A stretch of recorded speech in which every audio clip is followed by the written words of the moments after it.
Assalamualaikum warahmatullahi wabarakatuh. Perkenalkan, nama saya Yunianto Ligario Masri.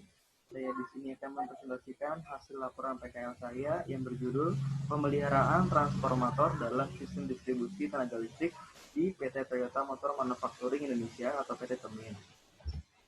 Berikut adalah sejarah perusahaan dari PT Toyota Motor Manufacturing Indonesia.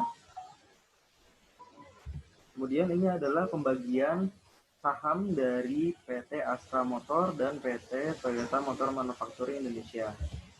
Nah, ini adalah produk yang dihasilkan dari PT Temin berjumlah 5 buah mobil yang berbeda dan sampai sekarang masih diproduksi. Nah, kita langsung masuk ke topiknya. Pemeliharaan transformator di PT Toyota Motor Manufacturing Indonesia. Proses pemeliharaan trafonya berguna untuk memperpanjang umur pada trafo, meningkatkan safety atau tingkat keamanan trafo, mengurangi resiko terjadinya kerusakan trafo, dan meningkatkan reliability, availability, dan efisiensi pada trafo. Ini adalah gambar dari trafo yang ada di PT Temin sebanyak 14 buah dan memiliki kapasitas dan spesifikasi yang berbeda. Nah, ini adalah single line dari layout trafo di utility Sunter 2 di PT Temin.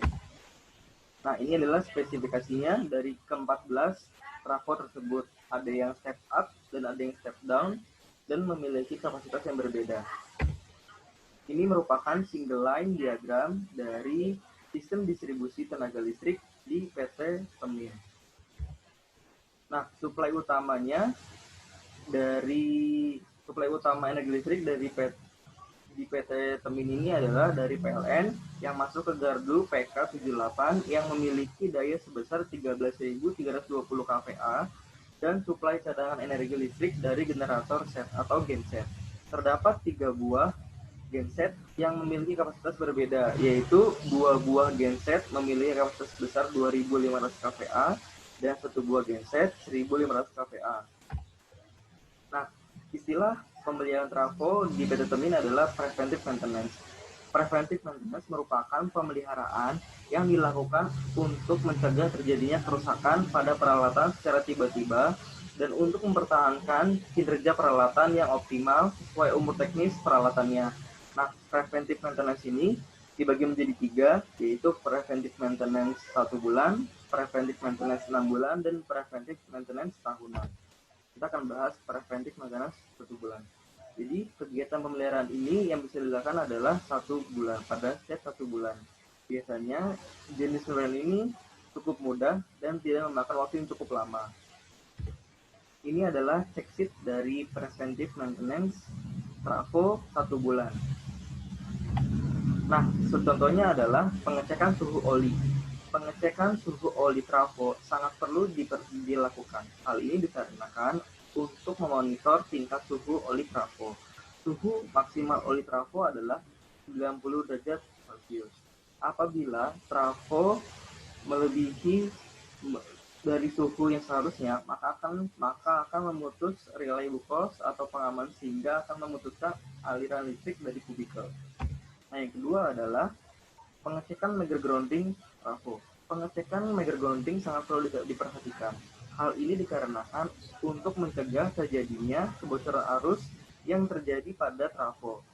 Standar maksimal grounding yang baik adalah 5 ohm. Apabila melebihi 5 ohm, maka grounding tersebut kurang baik.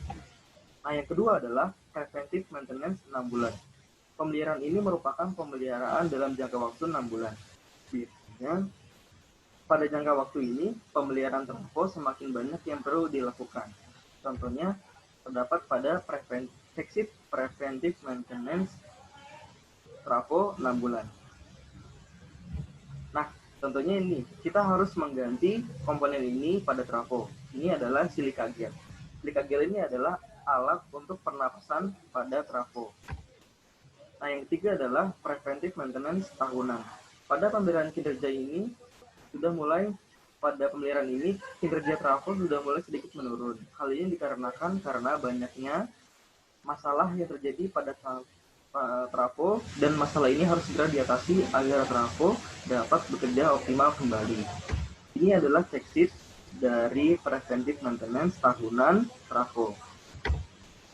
Nah, ini adalah hal yang paling penting pada periode ini adalah Dissolved Gas Analysis Test, DGA test. Dalam dunia industri dikenal juga sebagai tes darah atau blood test pada trafo. Pengujian zat-zat terlarut, biasanya gas pada minyak trafo, akan memberikan informasi terkait akan kesehatan dan kualitas kerja trafo secara keseluruhan. Uji DGA ini dilakukan pada suatu sampel minyak diambil dari unit trafo, kemudian gas-gas terlarut tersebut diekstrak. Nah, hasilnya seperti ini. Hasil dari DGA test-nya. Di sini kita bisa melihat ada kandungan-kandungan gas-gas yang terdapat pada oli trafo seperti gas hidrogen, ada metan, ada asetilin, ada etilin, ada etan, ada karbon monoksida dan karbon dioksida.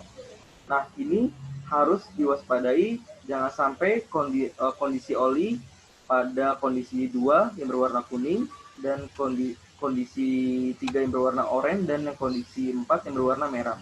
Ini harus segera diganti agar trafo bekerja secara optimal kembali. Nah, ini adalah hasil evaluasi DGA test trafo pada tahun 2019.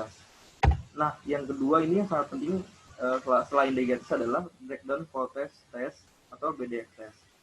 Breakdown voltage test ini adalah tes tegangan tembus yang merupakan pemeliharaan yang dilakukan dalam jangka waktu tahunan.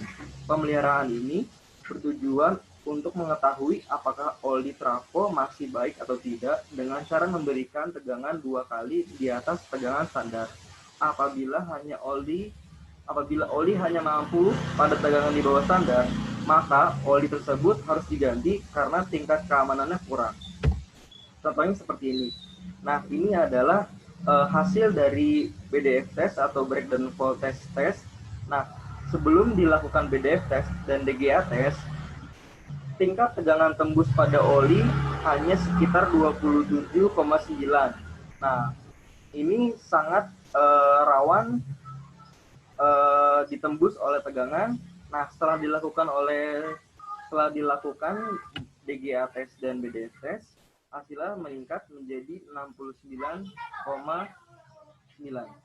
Nah, ini adalah contohnya. Nah, jadi apabila sebelum dilakukan DGA test dan BDF test, ini yang warna kuning. Jadi tingkatnya rendah ya, jadi gampang ditembus oleh tegangan.